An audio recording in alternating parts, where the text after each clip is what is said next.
You are watching Trinity Channel.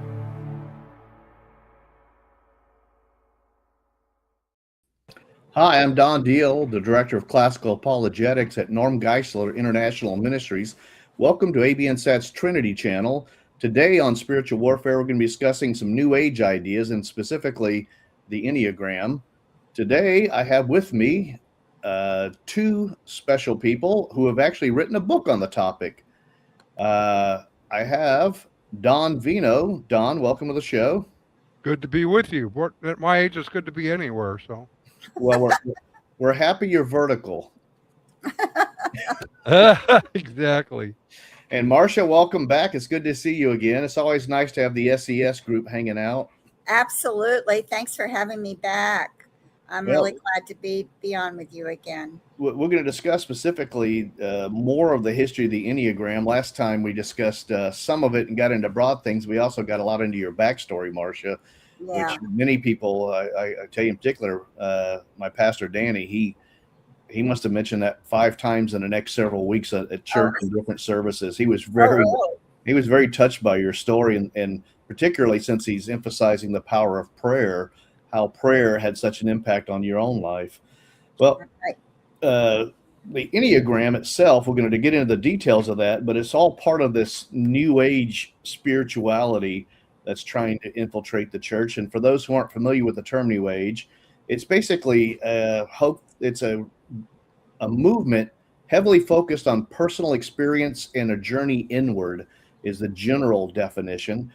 Many times the ideas are monism and pantheism. Monism means there's only one thing, basically God, and pantheism means everything is God. So either the divine exists in everything or everything is God. They typically believe in energy and healing, strong focus on vibrations like chakra and such. Divination, esotericism, so they'll use astrology, tarot, and I think Marcia has a little bit of experience with astrology. Just a little bit. And even numerology, and to gain insights into the self. And that's a specific area we're going to be discussing today. And finally, the final thing that makes New Age different from many of the previous Western versions of religion, particularly Christianity and Judaism, is a belief in reincarnation and that spirits evolve over time. So before we get started, I want to help our audience understand who you are. So I'm going to start with you this time, Don. Who are you? I get that a lot. There used to be a commercial I liked a lot where a woman was looking in a mirror and she goes, "Who am I? My hair I look like a squirrel." Sometimes I have to ask myself, "Who am I?" I am one of the co-founder and president of Midwest Christian Outreach, Inc., which is a mission to cults and non-Christian religions. And we do quite a number of things, including going to pagan conferences and fairs to hang out with witches and Wiccans and Druids and Satanists and talk with them about what they believe, why they believe it, and hopefully be able to share the gospel. Well, we discovered roughly 70 to 80% of them had grown up in the church and left. We go to the Parliament of World's Religions. So that's one aspect. The other is we try to train Christians in how to talk with non-believers. What do they believe? Why do they believe it? How do you interact with them? So it is apologetics. And Norm Geisler was a mentor and a very good friend. So we have a connection there. I'm also the current president of, a charter member of the International Society of Christian Apologetics, and the current president of Evangelical Ministries to Non-Christian Religions. So I stay a little busy. It sounds like you got your a lot of pots. Are you juggling pots, putting your fingers in lots of pies? I don't know. I get my metaphors. No, I have like a really big fryer, and they're all going at once. Okay. Well, I grew up in Georgia, so I can definitely relate to a fryer. I didn't know that you could cook food without grease until I was in college. You can cook food without grease? Oh, so you're still in the South then somewhere. So Don, were you always a Christian? Did you become a Christian later? In fact, I was just telling someone about that and on our podcast earlier today. my father was an atheist, not a philosophical atheist. He just didn't like God, Mm. and he didn't like the idea of morals, and so not believing in God was helpful to him. My mother was um, a New Ager before there was such a thing as a New Ager. Her favorite author was Edgar Casey. She went and got her fortune Mm. told, that sort of thing. And so I grew up in sort of an eclectic household, believed that the Darwinian views were true. And I met a young lady when at the age of 15. She shouldn't have dated me. She did. I'm glad she did. She was a Christian. Um, we went on to become engaged. She shouldn't have become engaged at all with me, Mm. but she did, and I'm really glad. We married 3 days after I turned 18. And she definitely shouldn't have married me. I'm glad she did because she was a Christian. I definitely was not. Mm. 3 years later, we had our son, and she woke up in the hospital with two big questions. One was, they can they really be sending this child home with me? I don't know anything about raising kids, so that terrified her. The second is, what am I going to tell him about God? All of a sudden, this became very important, and so she kind of challenged God. Ended up reading some material, rededicating her life to Christ, and said, I'm married to an atheist. What am I going to do with that? And so she asked me if I would read some material. And I wanted to say no, but after being with her for 6 years, one thing I knew about Joy is if she wants something really badly, it's easier just to give in early because she's going to get it anyway. And so I agreed and I started reading the material and I realized fairly soon I couldn't be honest and an atheist because it's a claim to know something I can't actually know. I can't know that God doesn't exist somewhere or at some time. And so my next thing was to examine the Bible. I didn't really know anything about any other religions, but I knew some Christians, even though I didn't think they really could make a defense of their faith. But so I looked at that and discovered, to my surprise, that it is fundamentally reliable. Maybe not inerrant, but fundamentally reliable. The text we have is very 99% accurate to what was originally penned. That was pretty interesting, but it didn't mean inspired. And so, as I did a little more reading and understanding, I came to the realization that there's this little Jewish rabbi. I don't know how tall he was, but a Jewish rabbi in the first century by the name of Jesus who made an amazing claim that he would die, that he would raise himself from the dead, and then he was killed, and in fact was raised from the dead. And there's strong evidence for that. So I became a believer with that. Um, it didn't need inspiration, but because of his claims and because it was true, it seemed I would be best served to go with the guy who said he would be raised from the dead, was raised from the dead, rather than the guy who said there's no such thing as a resurrection. And so that's how I became a Christian. So how did you get into kind of the apologetics ministry? And for the viewers who don't know, apologetics means to give an answer or a defense. So there's apologists for the Democrat Party and the Republican Party in America. There's apologists for Islam. It just means that you're defending a viewpoint. So how did you become an apologist for Christianity? Well, again, it was the wife God gave me. It's her fault. He, I was happy now as a Christian, growing in the faith, and I was in construction. I was in construction. I was in construction for 40 years. My goal was to become a rich general contractor and support missionaries at that point. I never intended to be one. In fact, Joy's grandfather, it's kind of a fun part of the story, had prayed for me for 6 years that I would become a believer and that I would become a preacher. Mm. And so after I became a believer, he showed up to the next family gathering with a box of Bibles and commentaries and such because I would need these tools for being in the ministry. And as Joy thought about it, she said, I can't be a pastor's wife. I don't do flannel graph. I don't play piano. Uh, but she does bowl, loves bowling. We both bowled.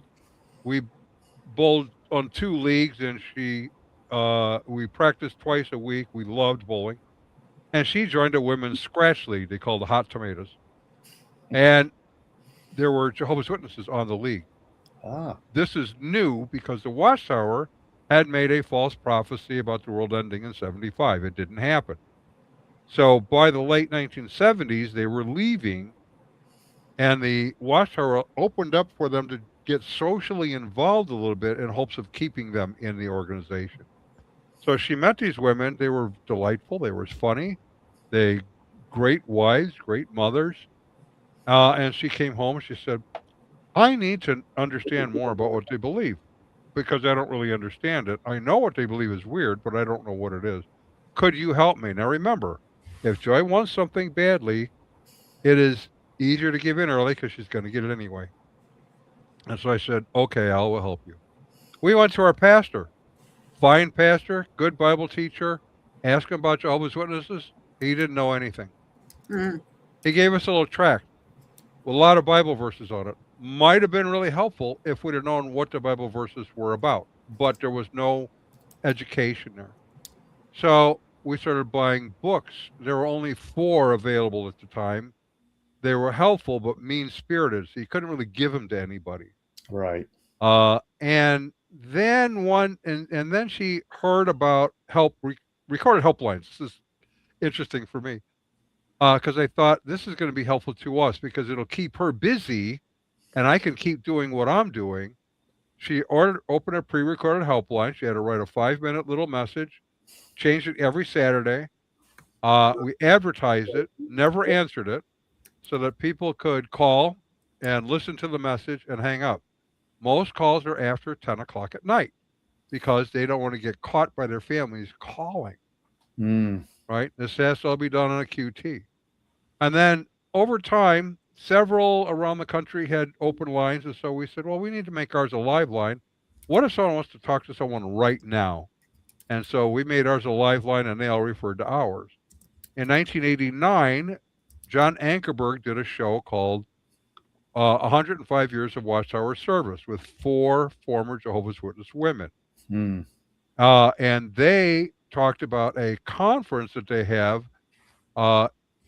every year in Pennsylvania. It was Joan Setnar, Lori McGregor, Gene Eason, and the last one, Helen Ortega. And so we made an adventure drive in 1990 to that conference and met a number of them. So now we're more engaged as just reaching Jehovah's Witnesses. Still wasn't a ministry yet. Mm. But because of the helpline, we started getting phone calls about other groups. Mm. And so Joy said, okay, dear, I'll do Jehovah's Witnesses and you do everybody else. Everybody else. She'll take the big topic. You get the little one. Yeah, exactly. And so we were discipling others into it. And then in 1995, we started Midwest Christian Outreach, incorporated it. Still didn't plan on being a full-time ministry, but at least it gave people a source that they could feel confident in contacting for assistance. So that's how we got started in that. And then I had met Dr. Geisler in 1992, actually, because he was doing a battle over the resurrection with Murray Harris. And a mutual friend called me to see if I would go to an event with Dr. Geisler to handle his table because I understood the issues of the resurrection better than most people he knew of. So that's how we met and became steadfast friends for the rest of his life. So yeah, of course, he was a mentor for me, and I work at Norm Geisler Ministries. So we all miss him. He was a giant in the field. Oh, yeah. Marcia, Yeah. some viewers may not have watched the last episode, so maybe you could give them a little rundown about your background and about how you became a Christian, if you don't mind covering ground again, because this is Oh, no. new show, perhaps a new audience. We'll see. Okay, sure. Yes, well, I was raised by being taken to churches by my mother. My father was an agnostic, but we lived a lot overseas. So the churches we went to were kind of different from the churches that people know in the United States. One was, an army chapel. and one was a French church, French Protestant church. And then we came back to the United States, and I got involved with a Baptist church. And I went to Sunday school and everything. And I think that I thought I was a Christian because I went to church, but I honestly did not know. If you had asked me, what is the gospel? I would have said, what do you mean by the gospel? I wouldn't have known how to answer that question. I didn't understand why Jesus died on the cross, even though I heard about it. Nothing made sense. And I started, doubting Christianity as being a path I should follow. So I wanted to explore other things. And that led eventually to me getting very interested in the supernatural, actually, first. Other religions and the supernatural, really. I had some experiences that convinced me of a spiritual world. And so I continued exploring that, especially after school, eventually getting involved in various things, like I was interested in contact with the dead. I was interested in astrology. I was interested in Hinduism and then Buddhism. So I was exploring several different things related to what we call the New Age, and eventually became a professional astrologer. And so when I was an astrologer, and this was after already becoming involved with Buddhism for a number of years, I had clients. I taught astrology. I wrote for astrological and New Age journals. And I was very, very heavily involved. I believed that Jesus was a spiritual master like Buddha, on the same level as Buddha or other spiritual masters, and that God was an energy that we were all a part of and we would all go back to. And I believed in reincarnation completely and had quote unquote memories of past lives. So that's where I was. And God intervened in my life in a very unusual way, where I had a desire to go to a church, a compulsion, which I resisted for several months, and then finally gave into it, went to a church, experienced God's love. It was like a waterfall of love falling on me in this church.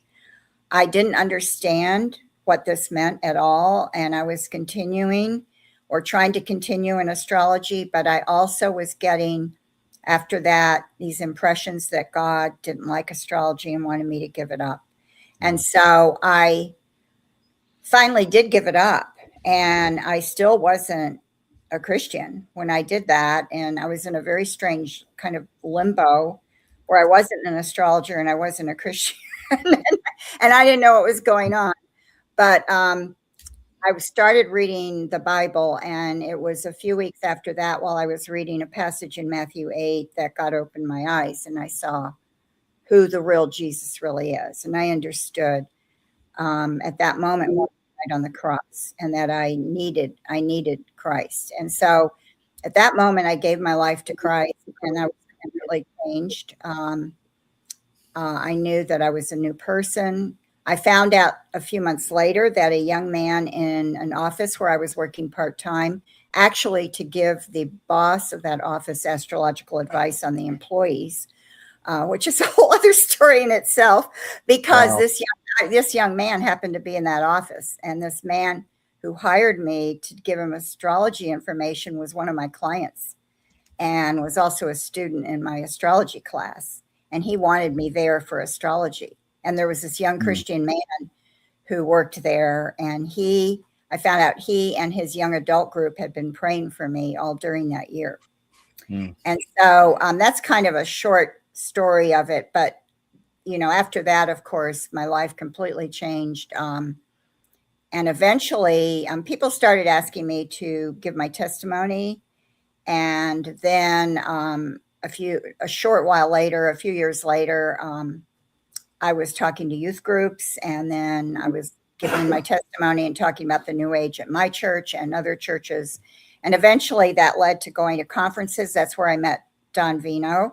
I met Don and Joy Veinot at a conference. I think it was in St. Louis when I first met you, Don.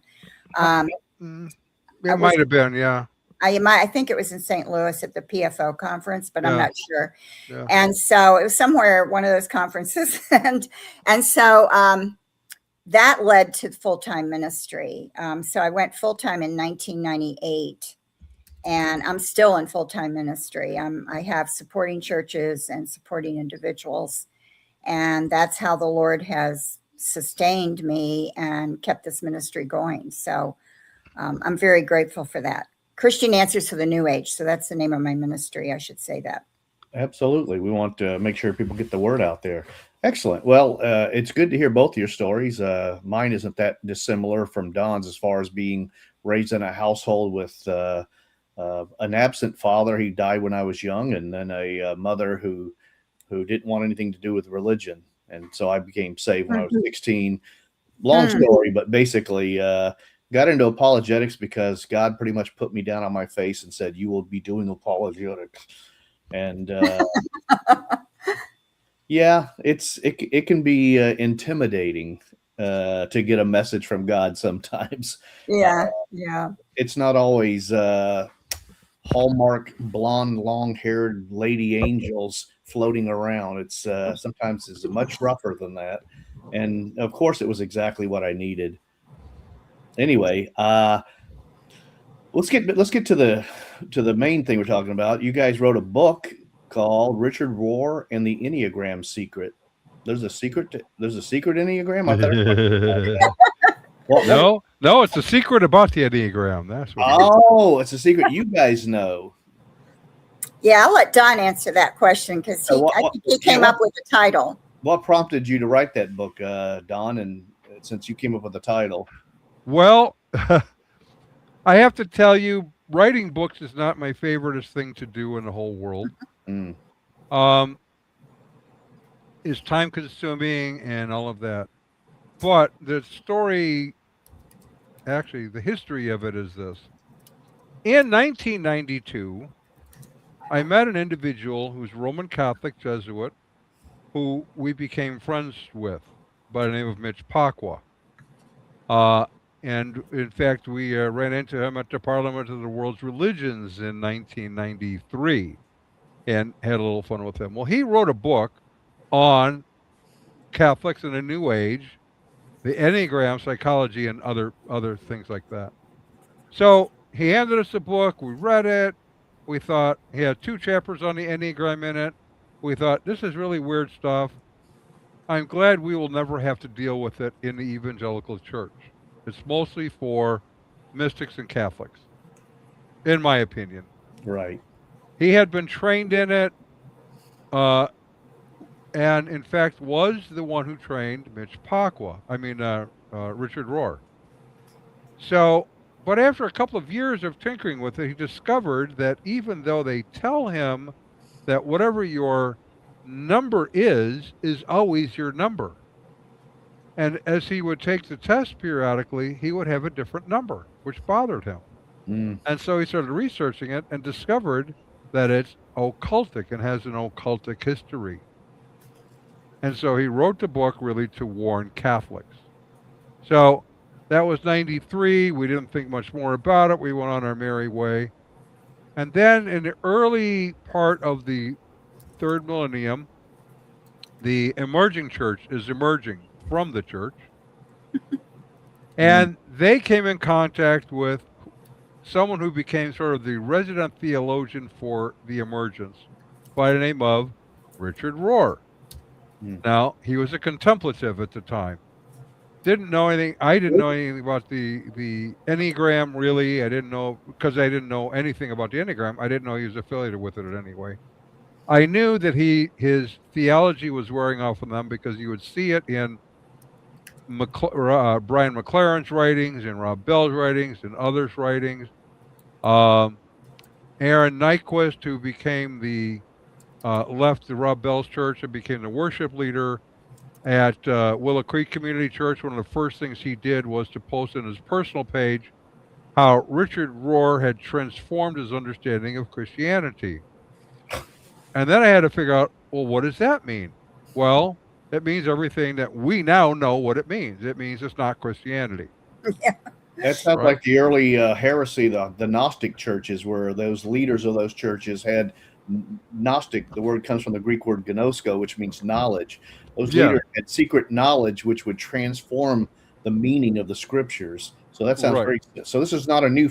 This is not a new thing within the church. No, it totally isn't. And I often have to tell people as we were teaching on the Bible that nearly every one of the New Testament books, with the exception of Philemon, was written to refute heresy, expose false teachers, uh, and uh, and bad behavior, to lay down proper doctrine and good behavior. Those five things.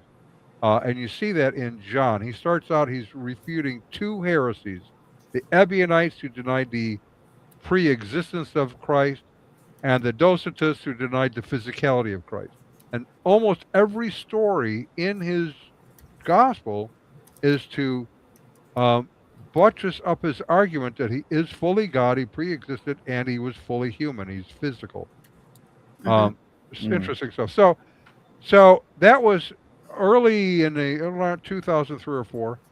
Then in 2007, Willow Creek did this "we were wrong" statement, and we started getting calls. Are they going to start teaching the Bible? And I said, we'll have to see. Don't know.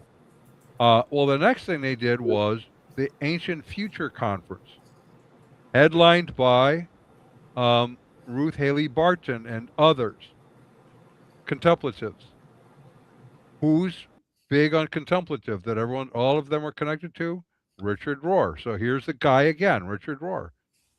Again, I'm thinking it's not really going to come into the evangelical church, so we don't have to pay that much attention to that. But watch the contemplative stuff. And Marcia was writing on it. In fact, she did an article, I think, in 2011 on the Enneagram.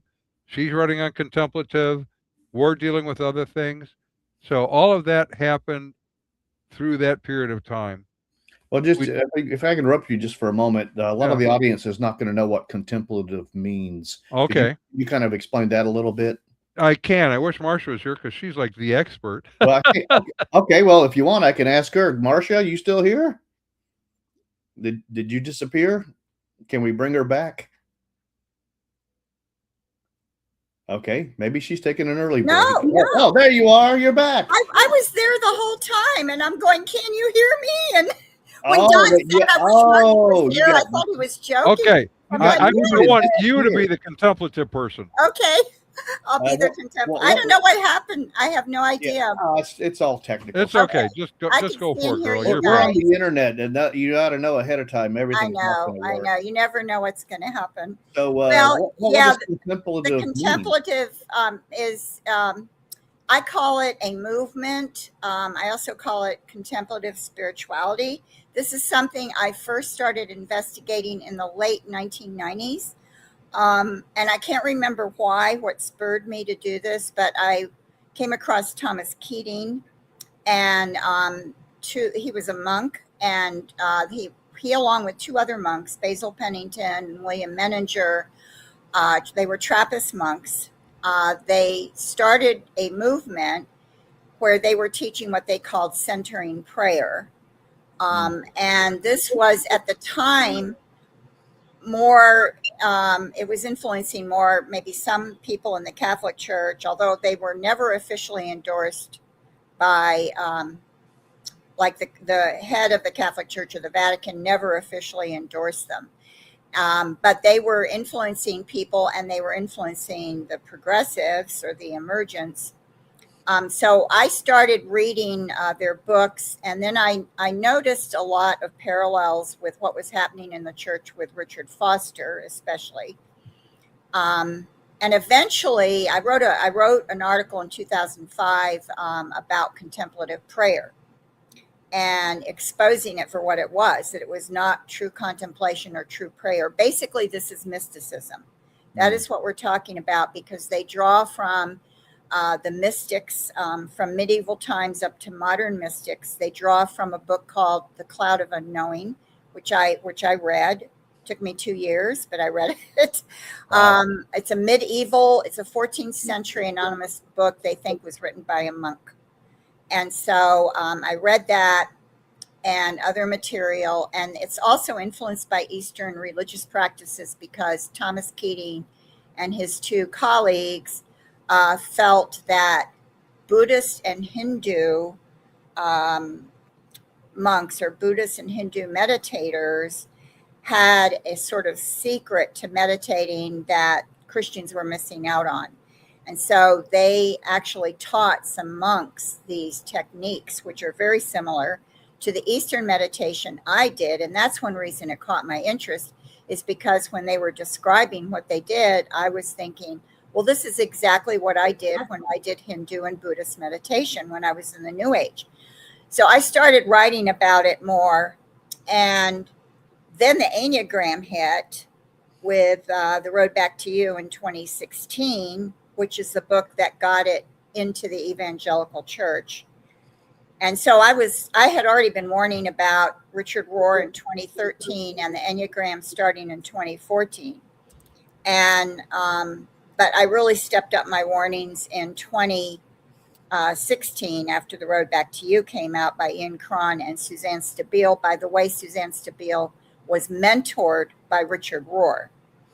And Ian Cron is a very close associate of Richard Rohr, and they both teach at the what's called the Living School at Richard Rohr Center in Albuquerque. So there's very close ties there. So you have the Enneagram coming in, and I think what's hard to explain here is that there's sort of a convergence with the Enneagram and the progressives or emergent church, Richard Rohr, and the contemplatives. They're all kind of tied together, although in our book, I don't recall, but I don't think we talk about the contemplative aspect. We focused on the Enneagram. But I've noticed that there's a lot of times in churches that are teaching the Enneagram, they're also teaching contemplative spirituality, or they're open to it. So a lot of times you find these things together. And so once that book came out, it exploded in the church. And I was posting like crazy. I mean, like really like a mad woman on Facebook. And I started writing a few articles from my website, and people kept saying, Marcia, why do you keep talking about this Enneagram? And I said, because it's getting popular, and there are more books coming out after 2017, more books came out. And I said, once people recognize that this is invalid and it's a New Age tool and it comes from the occult and the New Age, then I'll stop warning.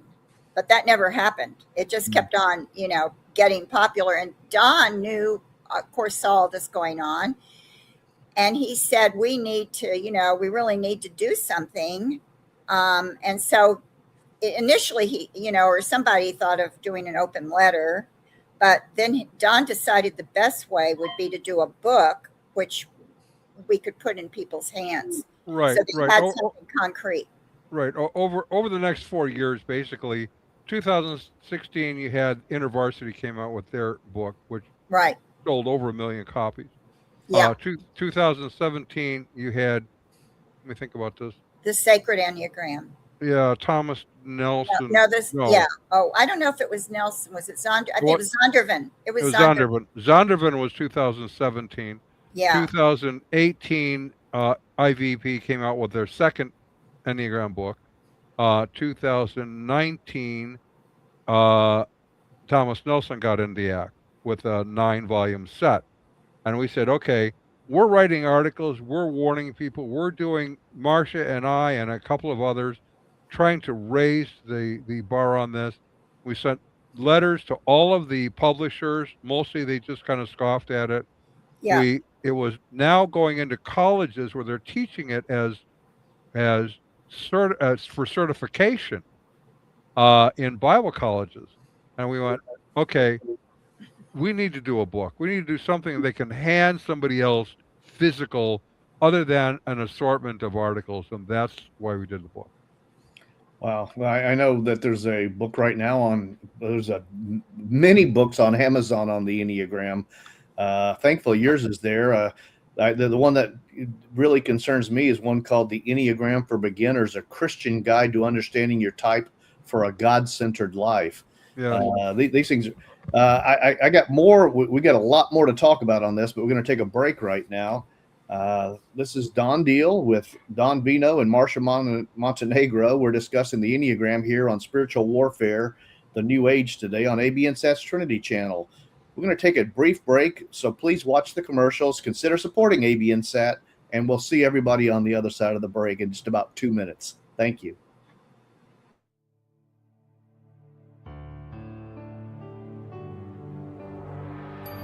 You are watching Trinity Channel.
You are watching Trinity Channel.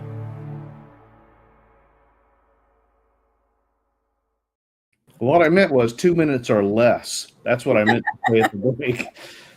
I'm Don Deal, Director of Classical Apologetics at Norm Geisler International Ministries. We're here today on ABNSAT's Trinity Channel on the program Spiritual Warfare. Today's topic's the New Age, and specifically the Enneagram we're talking about. We did the show last month with Marcia talking about the Enneagram, but there's so much more going on than most people realize.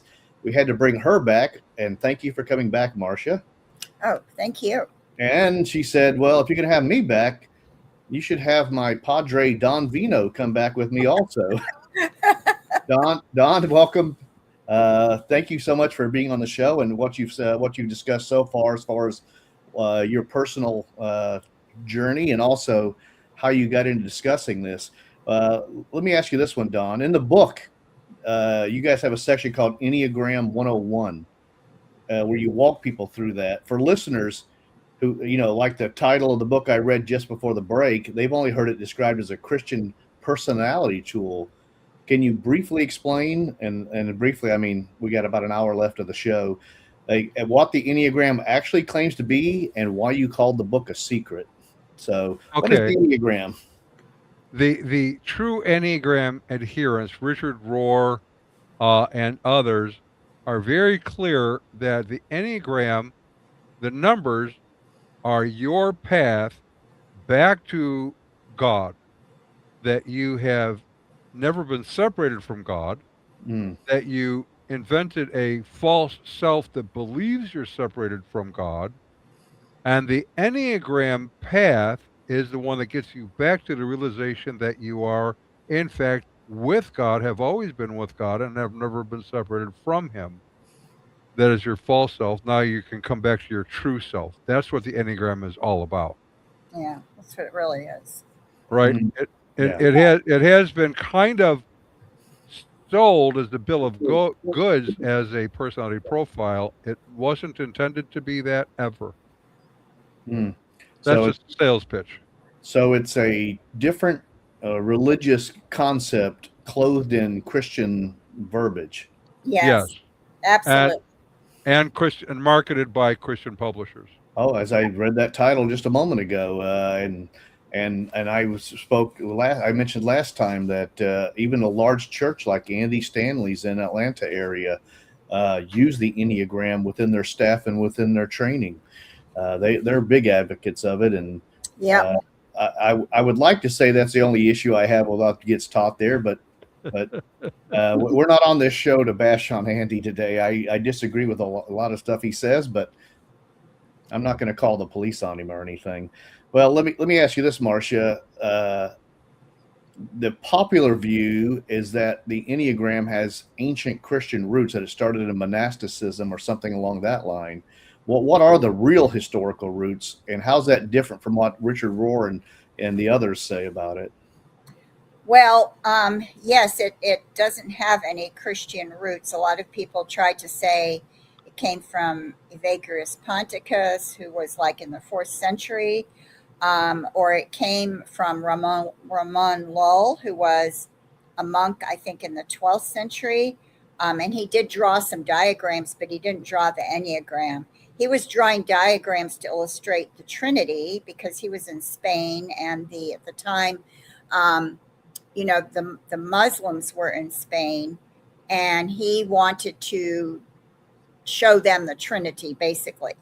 And so the existence of the Enneagram did not, the form of it, the way we see it today, and having any meaning to it, didn't exist till 1916. But all the first Christian books that came out were all asserting that it had these Christian origins, or they would say, well, the origin of the Enneagram is murky, but, and then they would try to give, we think that, the church fathers knew about it or something like that. They would try to give it some credibility as having started. Some of them did say, well, it may not have had Christian origins, but it's a tool that can still be used by Christians. So that's what they were saying more later, when it became very hard to defend the view that it had Christian origins, because historically you can't show that at all.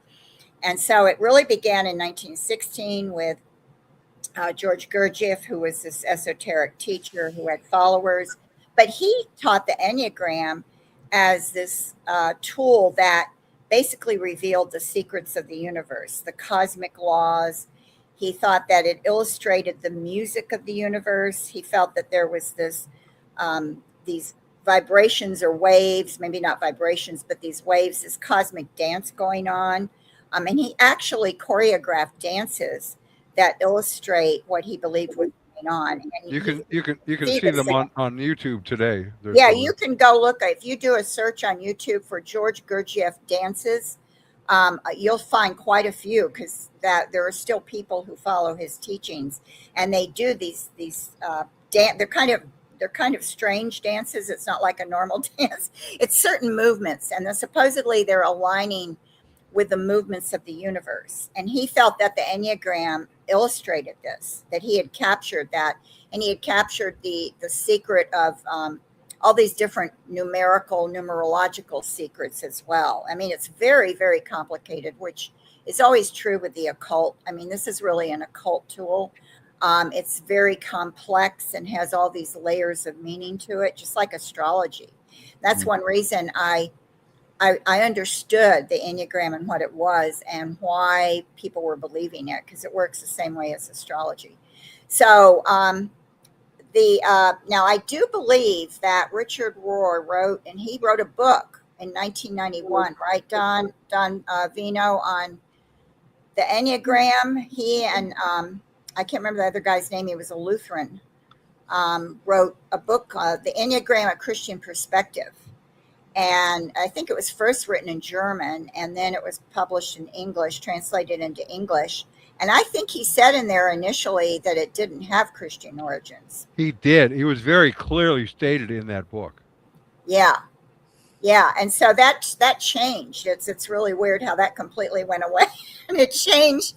And so it became this complete mess of confusion, where people were saying one thing and other people were saying another thing, but everybody was trying to make it at least in the church, and Christian Enneagram teachers were trying to make it look like it was Christian. And Beth McCord started this whole kind of enterprise where she calls herself an Enneagram coach, and she trains other coaches, other Christians, to be Enneagram coaches. And she said she taught the Enneagram from a Christ-centered perspective. Well, that's like saying, I'm going to bring astrology into the church and I'm going to teach it from a Christ-centered perspective. And so she knew the background, because I listened to some podcasts she did, and she knew about the Oscar Ichazo and Claudia Naranjo two of the non-Christians who helped develop the Enneagram after George Gurdjieff, into a tool to look at who you are, although they weren't talking about it as a personality test. It was more about uncovering the false self to discover the true self, which is how it's used in the New Age. And I was familiar with it when I was in the New Age. I wasn't real familiar with it, but I knew about it. And so she basically tried to turn it into a Christ-centered tool. And I actually heard people and had people comment on Facebook when I posted on it saying, oh, well, she doesn't use it the way New Agers use it. She's using it for a Christian purpose. And that's where it gets where you have to explain how you cannot take the Enneagram and turn it into a Christian tool. And so that requires a kind of, you can't say that in one or two sentences. So the more complicated something is and the more layers of deception around it, the longer it takes to kind of, peel away those layers and show people what's really going on. So it was always a complicated discussion. The essence of why this is a secret, because there's all of this stuff Right. that they're unaware of. They're sold this idea that it's a Christian tool. Right. From him. There was an intermediate guy whose name I don't recall at the moment, but he tried to tie it to astrology, to the movement of the cosmos. From there, it goes to Oscar Chazo. Oscar Chazo was an occultist. Yeah. And he started his own little occult group in South America. Now, and he claims that he had a 7-day experience with Metatron, some being named Metatron. And through these experiences and encounters, he was given the numbers of the Enneagram. He used it to some degree, but he didn't really develop it. But it clearly was from the occult and channeled to him by some means.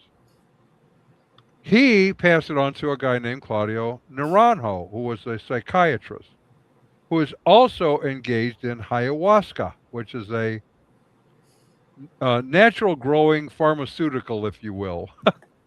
Well, and he could take that to, he could use that to get in contact with the universe and those kinds of things. And he, through automatic writing, which is, occult.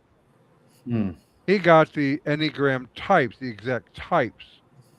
And he lays that out. Well, as we presented that, because we have a video of him making that statement. Yeah. And some of the Enneagram proponents kind of ran for the hills to say, well, he didn't really mean automatic writing. He really meant he was just musing and remembering things he had learned. Stream of consciousness. Stream of consciousness. Yeah, there's a Tyler Zack who was a pastor and is one of the biggest Enneagram proponents in the church. I mean, I name names. So Tyler Zack is his name, because I started posting on him before he did this video. And he did a video because he was accepting the Enneagram and wanting to train pastors. And he did a video trying to explain what Claudio Naranjo said, and said that Claudio Naranjo wasn't talking about spirit guides when he said higher spiritual authorities. He was talking about experts in psychology that he had learned from. But if you listen to what Claudio Naranjo says, there is no way you come away with that kind of interpretation. It's clearly a spiritual, he's talking about, getting something from another dimension. I mean, it's so clear. Just a basic research you can do on George Gurdjieff is, besides him coming up with the Enneagram, his students said that he was only focused on money, and that he spent money out of control, and that he fathered many children with different women that he used from his position of authority. And that he ended up having fights with all his closest followers, and everybody ended up breaking apart because of his erratic behavior. If that's the person you're using to determine how you should approach yourself and your relationship with God, I think there's at the very root of the tree, I think there's a problem there. Right. Clearly not. What was it? What was it proposed to? What do they say? The early church fathers or the monastic movement or whatever. Where do they say it came from? Well, The that Enneagram? Oh, their claim is it came out of the monastic movement, the Desert Fathers, and so forth. So how yeah, did the Desert Fathers. Yeah, a lot of them say Russell Moore embraces the Enneagram. He had Ian Cron on his show, and Ian Cron's sitting there going, well, the Desert Fathers, use the Enneagram. And Russell Moore's just sitting there nodding his head. Oh, yeah, really? I mean, people just accept this. It is just absolutely mind-boggling. I mean, this is still going on. It's just Right. mind-boggling. So how did Richard Rohr get to be so well known and promote this so well? I mean, Well, okay. Again, it was a priest, process. right? It was a process. He picked it up from, like I said, Mitch Pacwa, who picked it up from another Roman Catholic, and then Mitch Pacwa bowed out of the whole thing. Richard Rohr, in the meantime, kept dabbling with it, and he had a friend who was a psychic. Why is her name's out of my brain? Ellen Right? Palmer. Yeah, Ellen Palmer. And they were both kind of tinkering with this thing. And then he started training others in it, like, say the authors of the first book again, Ian Cron and Ian Cron and Suzanne Stabile. Suzanne Stabile. Suzanne Stabile, we're not going to get into her history here, but We may.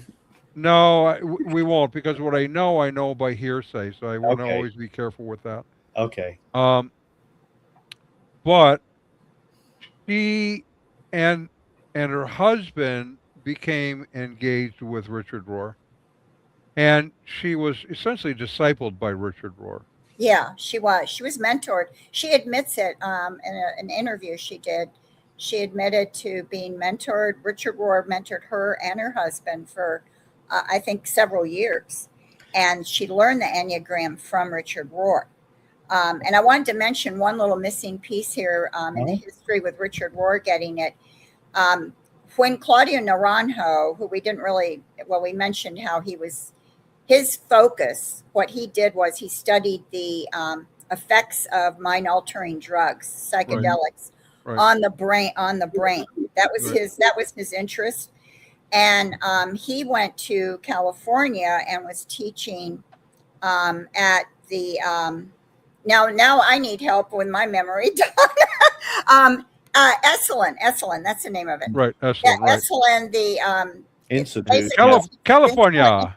Institute, considered the birthplace of the human potential movement, but also a lot of New Age teachers came out of the Esalen Institute, and it's actually very New Age right now. So he was teaching the Enneagram there, and one of his students was a Catholic named Bob Oakes, Ochs, and Bob Oakes took the Enneagram teaching back to a Catholic seminary, Loyola, I think, seminary in Chicago. And we think Richard Rohr learned it there. Probably, I think Don said Mitch Pacwa, from Mitch Pacwa.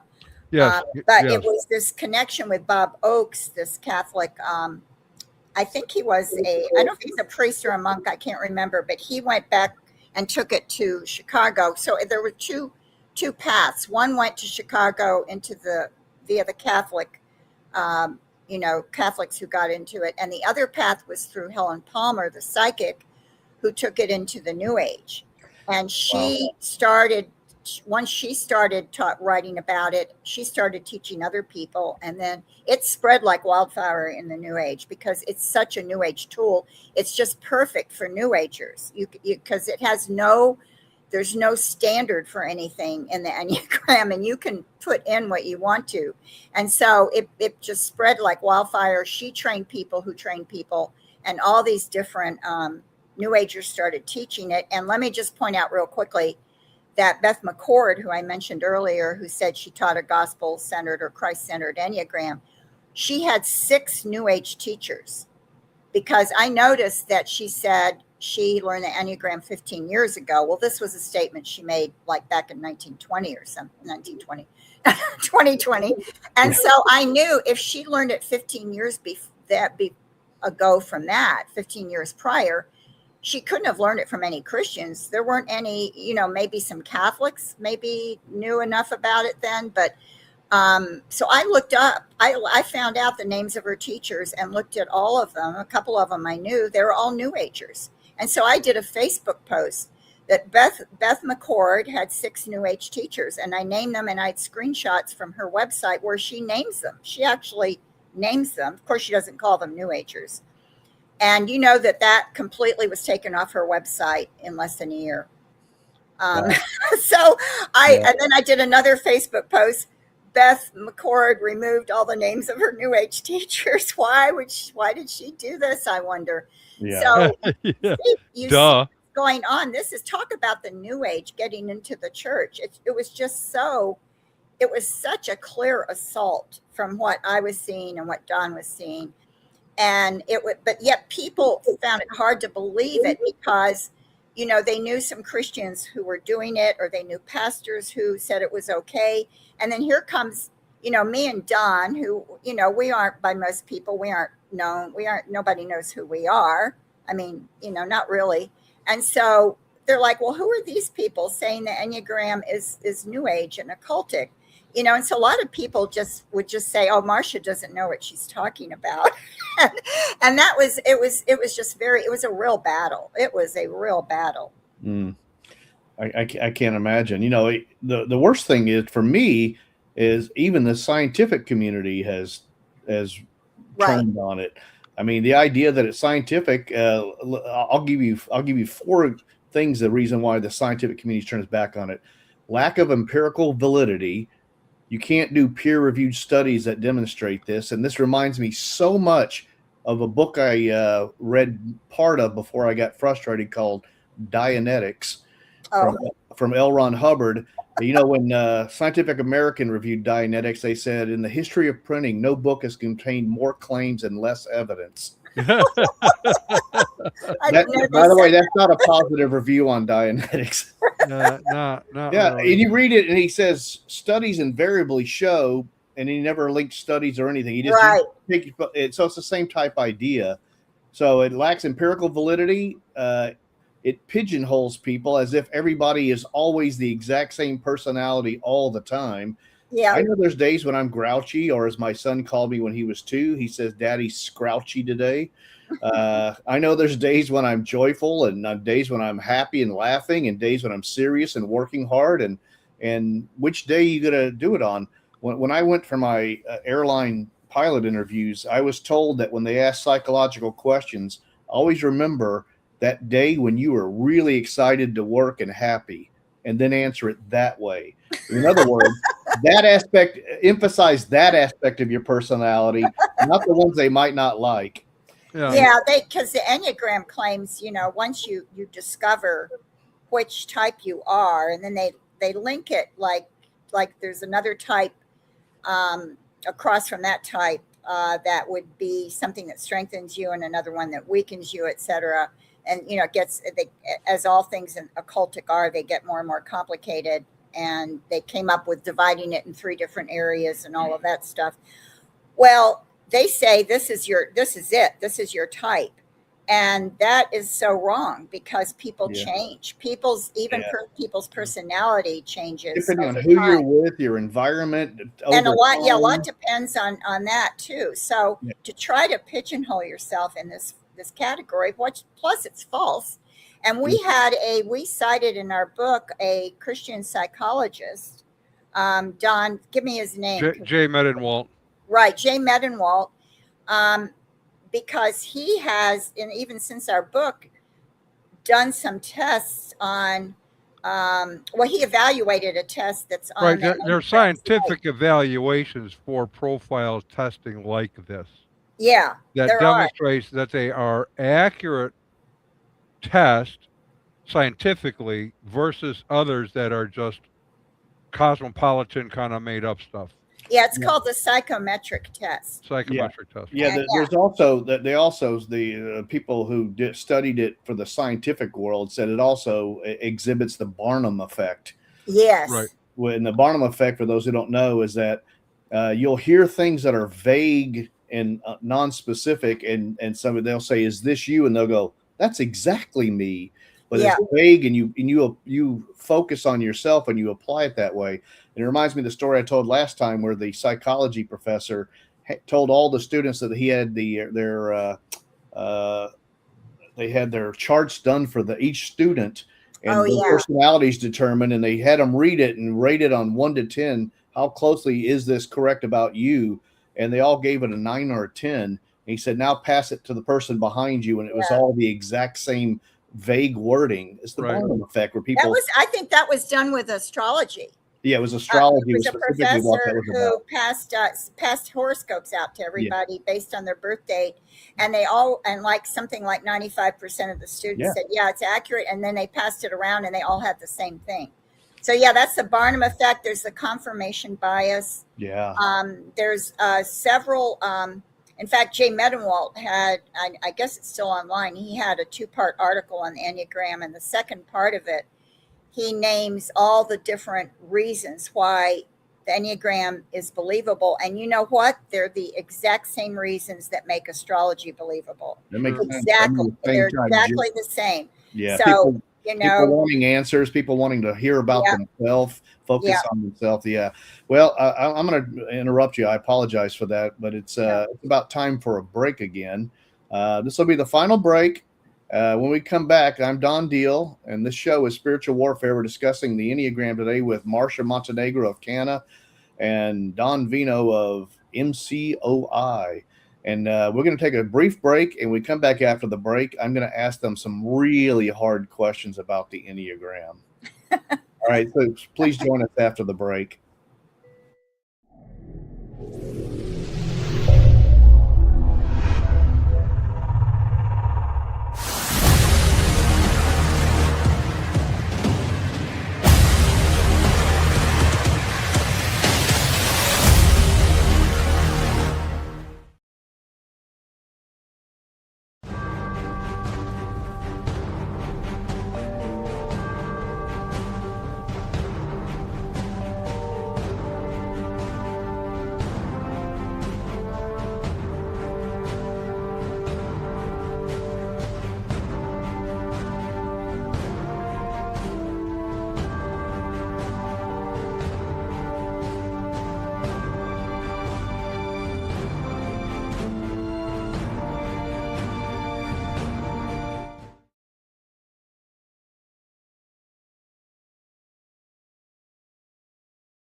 You are watching Trinity Channel.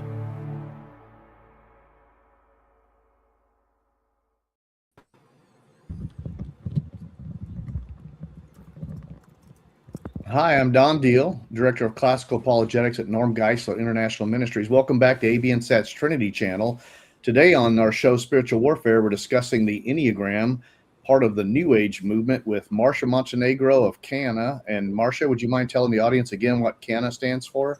Yes, it stands for Christian Answers for the New Age. So if someone wants to know, if somebody's a Christian and they're saying, does this make sense? This sounds kind of new agey to me. Where do they go to get information?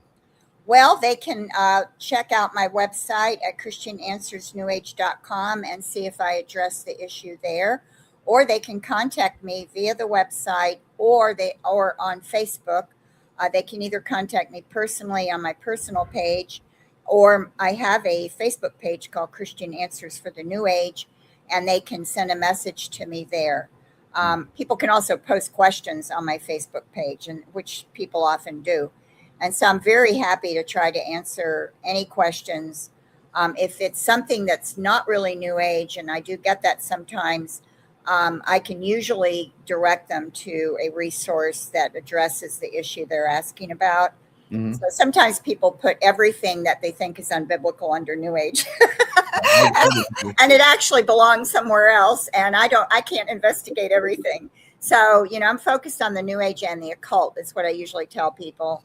But I know a lot about other areas, and I know other ministries that deal with other areas like Don Veinot's, and so I'll direct them to articles or to those ministries. But I'm very open to questions. People are not bothering me. A lot of people say, I hate to bother you. And I'm like, no, that's what I'm here for. I'm Yeah. here to answer questions so you're not bothering me. So Don, it says there MCOI. Why don't you tell the audience what that is and what you do there? Midwest Christian Outreach, Inc. We are a mission to cults and non-Christian religions and educators to the church on what's going on in culture and how to help their people engage with unbelievers. Excellent. Well, so if I send you a message again in the future and say, hey, Don, can we talk about Jehovah Witnesses? You would say, Absolutely. In fact, this week's blog is going to be on. You might enjoy this because there's always this debate going on about replacement theology. mm-hmm. And Jehovah's Witnesses have replacement theology because the you that goes door to door isn't the you that gets rewarded. You get replaced. Oh, okay. So, and Marcia, you do more than just the Enneagram. So I'm hoping that someday we can have Oh you my back. goodness, yeah. Yeah, I could be on for several things: astrology, the contemplative movement, divination in general, like, because I did numerology as well, and I had tarot cards. So there are aspects of the occult and then the new age. I do make a distinction, although they overlap a lot. Right. I did make a distinction in them, but yeah, I have several areas that I cover. Excellent. I've now got you guys recorded on video saying that you'll come back. Okay. That takes some of the scheduling pressure off of me since Sure. No, and no extra charge either. So really, No, I was going to pay you double what I paid you this time. $1 million for this program was enough. Well, I took that out of my kids' college fund, so it's no big deal. Well, look, back to the topic at hand. I'll start with you this time, Marcia. Chapter 5 asked the question, which God does Richard Rohr serve? Yes. Which one does he serve? Is it not the Christian God? Isn't he a priest? He is. He's actually a friar in the Friar? Franciscan order, which is part of the Roman Catholic Church. However, Richard Rohr is also he openly admits to adhering to perennial wisdom. And so I explored that with the help of Ron Huggins, Dr. Ron Huggins, who has taught at seminaries and actually helped us a bit with the history of the Enneagram for our book, and helped me for a lot of Facebook posts I did that involved history and also in perennial wisdom. So I explored that. I read a couple of books on it, and I have an article on it on my website. So basically, perennial wisdom is the view that originally there was one religion, and this religion was the truth, but it got divided up and became the basis for other religions. So all world religions are actually rooted in this one pure original religion. And even though they look different and their doctrines are different and their practices are different, they actually share the same truth as this original religion. And the way that you discover that truth is through an inward journey. You go on this inward journey, which involves the contemplative practices, of course. And this is why Richard Rohr is so big on contemplative practices and why his center is called the Center for Action and Contemplation. It's because he is very big on this. So it's mystical methods where you go inward and encounter true God and the true church, the true God, the truth, and the true self. So he talks a lot about the true self. The true self is the self that has never been separated from God, because he doesn't believe that sin separates us from God. And he believes that we have always been with God, always been a part of God, and we will become a part of God again. And so he doesn't believe, and he has said, Jesus did not die for sins on the cross.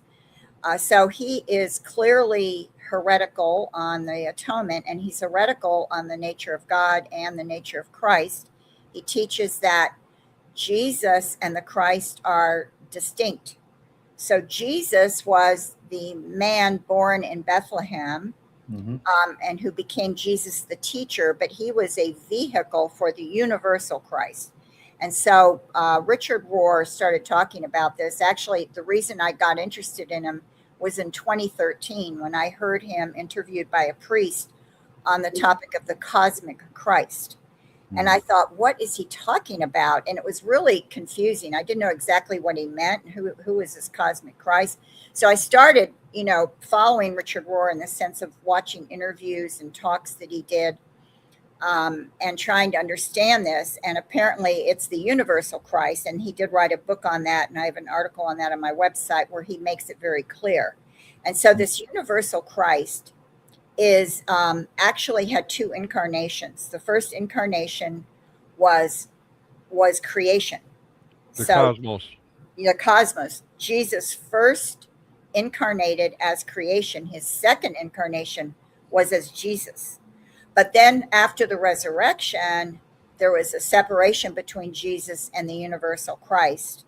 And Jesus can point to the universal Christ, but that's who we're supposed to be looking at, the universal Christ, not at Jesus, except for maybe certain practical things, like his teachings.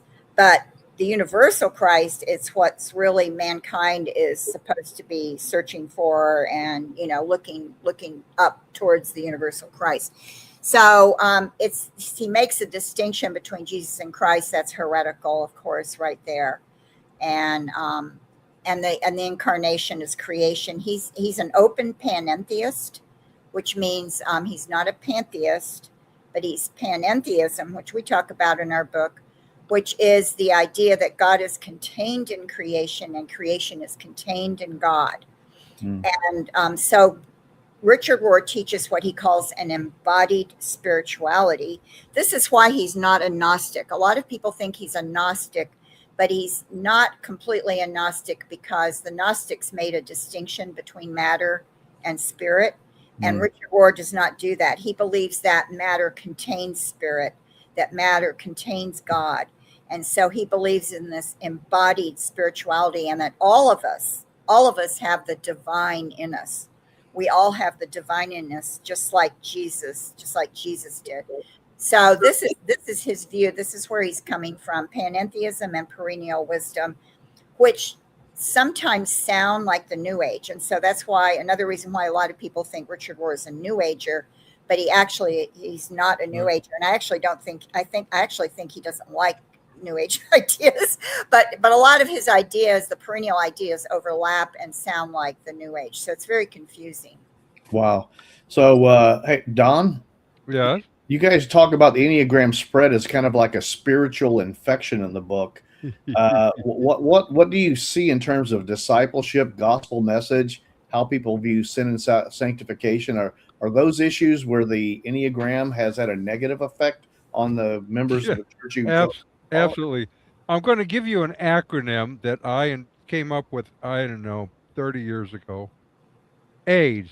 The church has spiritual AIDS, AIDS. It is the acquired ignorance of the doctrines of Scripture. And it is a deadly virus. And it acts just like the physical virus, because since you no longer have protection, in this case, against spiritual errors, it becomes a deadly thing. So it spreads through the church because people are unaware. They're not inoculated against false teaching. So it spreads through what I would call the good old boy network. Now, you're from the South, you understand the good old boy network. Pastor Joe is over here. His church is growing. He's a good guy. You trust him. You go out hunting together or whatever. He's doing something that's really growing his congregation. You trust Pastor Joe because he's your friend. You start doing what he's doing without investigating it. And then you tell Pastor Jimmy down the road what Pastor Joe told you and how you're starting to use it, none of you have checked it out. Mm. The result is you now have heresy permeating your church because they in the church trust you and the leadership of the church Mm. to investigate these things. Now, we've had this happen a lot.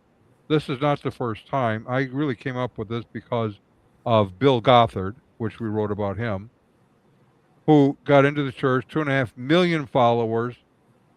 He was well trusted by many, many, many, many churches, and no one thought to question his views on grace, for example, which he insists is something you earn. That's a problem. And then the next instance was Gwen Shamblin and something called Way Down Workshop. Mm-hmm. How did that get into the church? Well, everyone thought it was a diet program. And, it's for women's ministry. And, women don't really need to check in. We don't need to check into what they're doing because women don't really care about theology. They just, want to do women's stuff together. And so she's in the church and had 1 million followers. She was when we heard about her, she was in 30,000 churches across 60 denominations. And she denies the Trinity, the deity of Christ. Salvation is by works, mostly by losing weight because God hates fat people. Mm. And so we did in 2000, we did a little press release. We thought, well, no one really cares about these kinds of things. They allow heresy run rampant in the churches, and certainly they did here. And so Christianity Today picked that up and called her to check what we had said in the press release, which is she doesn't believe the deity of Christ, the Trinity, the salvation by grace alone through faith alone.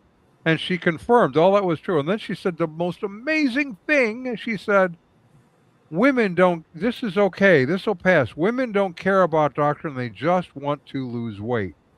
And I have to tell you something. Women around the country were unhappy with her saying that. Yeah.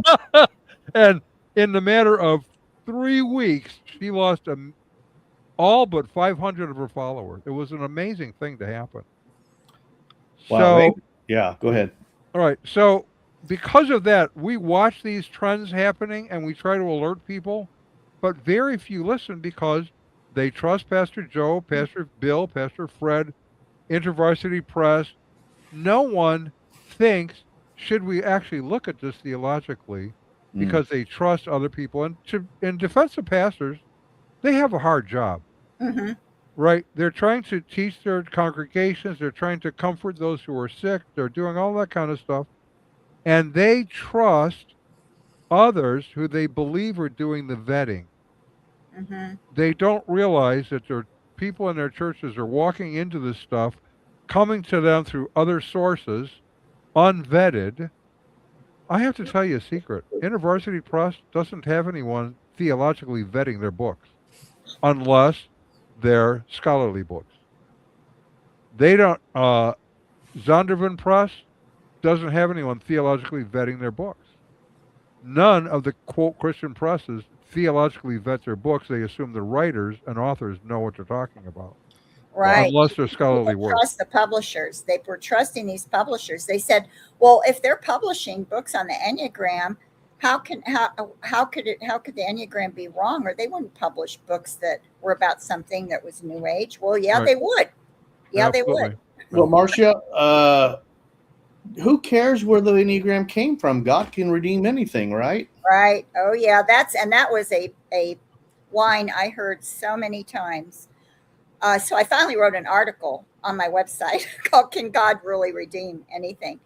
And the answer to that is a lot of people confuse the categories. God redeems people and God is going to redeem his creation, but he doesn't redeem things that are evil. He's not going to redeem astrology. He's not going to redeem the Ouija board. He's not going to redeem tarot cards or palm reading. And he doesn't redeem occult tools and occult concepts. Those are all evil. Those are things that are counterfeits and go against God. Right. God condemns things that are false. He doesn't use that. He doesn't redeem them. He condemns them. Right. God redeems the prostitute. He doesn't redeem prostitution. Right. And that's what Don was going to quote. I was going to say that and quote Don. Well, But he just said it because he's right here. So, and that's a very good point, because I get the same argument about the Magi who were following a star, and then people try to think there's something that's okay with astrology. And it's the problem with astrology is that New Agers or occultists have perverted it, but it's actually something from God. And so I point out what Don just said. God used those men who they did other things besides astrology, but God used people who do astrology. But that doesn't mean he condones astrology, because Right. God doesn't contradict himself, and he condemns astrology, which is a form of divination. And that's very clearly condemned. And it's explicitly condemned in some passages like Isaiah 47 and a few other places that are references to the worship of certain, like planetary type gods. So, God isn't going to contradict himself and suddenly say, oh, yeah, astrology is really okay if you use it the right way.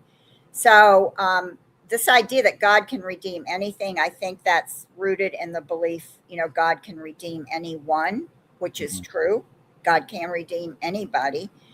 But redeeming a practice that's evil or a tool that's evil is not the same thing. Right. Well, your book, Don, has been it's eye opening. I know my pastor was on the show with Marcia last time, and he had never heard of the Enneagram. And when he asked one of our college students at our church about it, who goes to a Christian college, she goes, oh yeah, I know all about that. Yeah. It's a personality test. What practical? But she hadn't done it, but she just had heard about it through her Right. phone. Right. Right. So I ask you, Don, what practical advice would you give to a church or small group that's already using the Enneagram? How should they respond to that, biblically, pastorally? Well, we have choice. We always have choices in how to handle these things. Many churches that are engaged in it are going to be hesitant to pull it out because they don't want to be embarrassed having brought false teaching in. So they're going to tend to want to be defensive. But those who want to do something, instead of just forbidding reading it, I would turn that into a teachable moment. Open the book, like our book, for example, and study through to say, is the Enneagram a Christian tool, or is it an occult tool?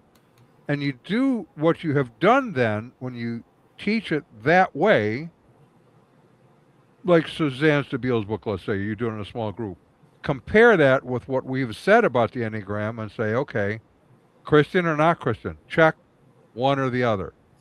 Now you're teaching them discernment so that in the future, when they pick up a book, they can know, what do I have to look for?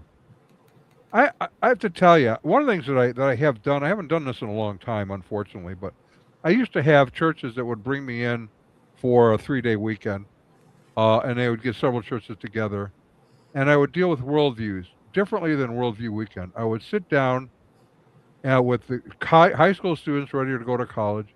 We would lay out what each of the worldviews are, and I would point out something really important.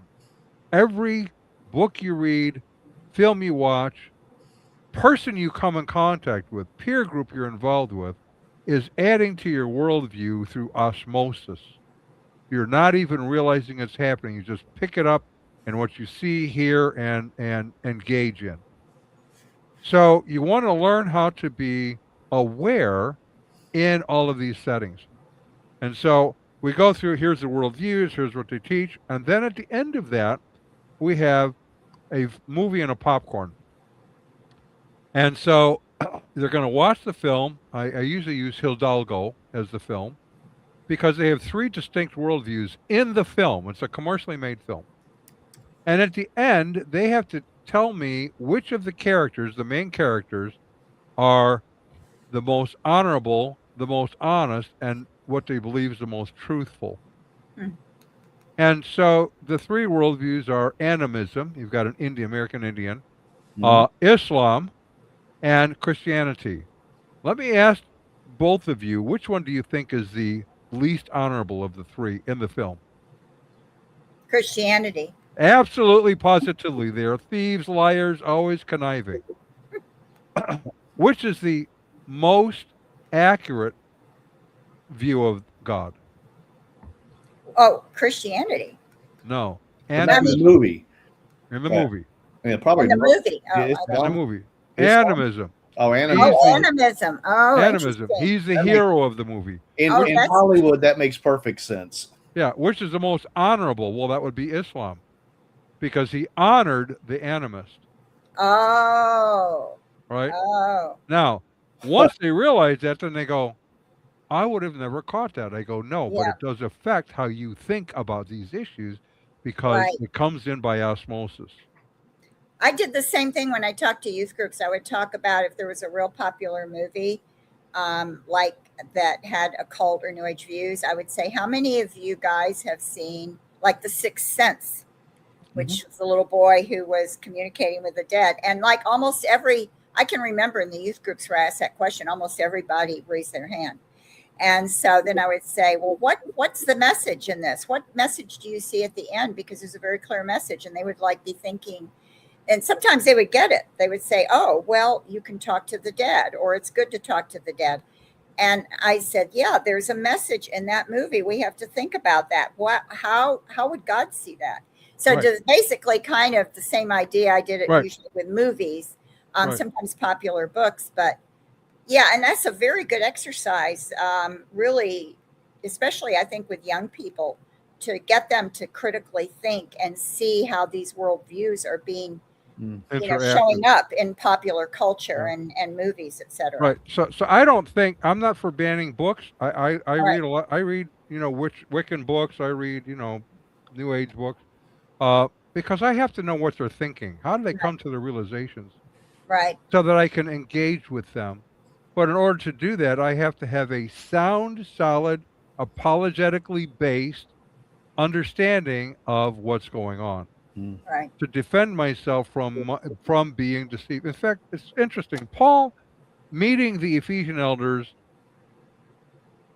tells them in Acts 20:28 to watch out for yourselves. Guard the flock. Watch out for yourselves. Why? Well, because as he describes it, you'll have wolves creeping in, and even from among yourselves, Cells. Yeah. right? You'll have false teachers rising up. So even the elders and pastors can be deceived. So you got to be watching each other all the Right. time. We're running short on time here. We could sit here and discuss this all day, as far as I'm concerned. Yeah, no, that's right. I'll ask Marcia this final, impossible to answer question. Looking back on the research you did and the response to the book since it came out, what's the one takeaway that you want the people watching this show or reading your book to understand about Richard Rohr, the Enneagram, and the current state of evangelical spirituality? What's the big takeaway for you, Marcia? The big takeaway to me is know the scriptures and be discerning. Evaluate, don't take things at face value, and don't trust. I say this in a good way, don't trust other Christians. I don't mean you can't trust anybody, but don't trust something to be true just because a Christian friend of yours or a pastor says it's okay. You have to, and we're accountable for our own discernment. So keep that in mind and be discerning, and just don't accept things at face value, even if they're popular and coming from Christian publishers. That's how this stuff gets in. People, it's masked in Christianity, and people think that it's okay.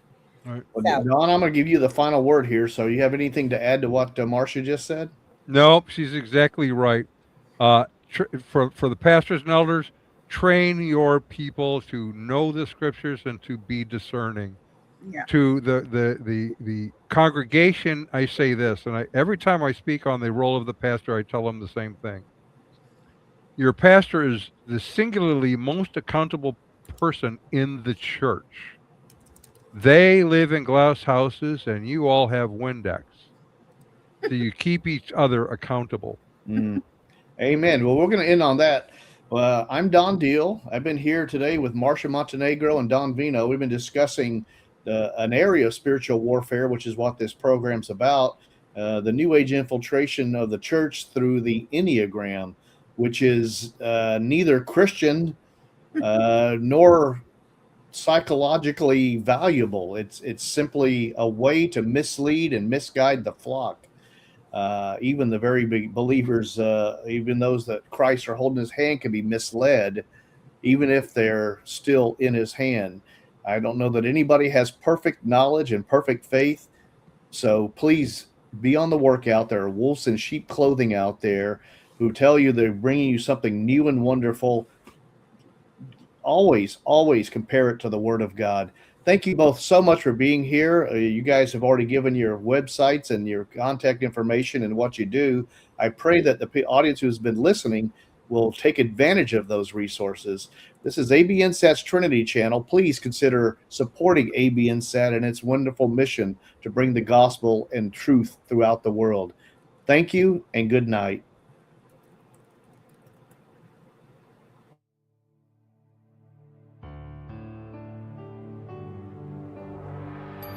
You are watching Trinity Channel.